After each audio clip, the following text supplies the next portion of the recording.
Tayo ay nagiging anak ng Diyos kapag tayo ay bininyagan. Hindi ka lang nagiging anak ng tatay mo o ng nanay mo. Sa sakramento ng binyag, tayo ay nagiging anak ng Diyos. Kaya nga mga kapatid, ang sinabi ng Diyos Ama sa kaniyang anak, bugtong na anak, ang ating Panginoong Kristo, anong sabi niya? Ikaw ang minamahal kong anak, na lubos kong kinalulugdan. Diba napakasarap sa pakiramdam na sabihan ng Diyos na gano'n?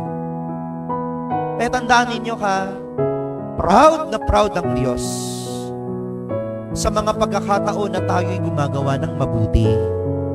Sa mga pagkakataon na tayo nagsusumikap na umiwas sa mga kasalanan at paggawa ng mali. Dahil sa ating pagsusumikap, alam natin kung saan tayo mapupunta.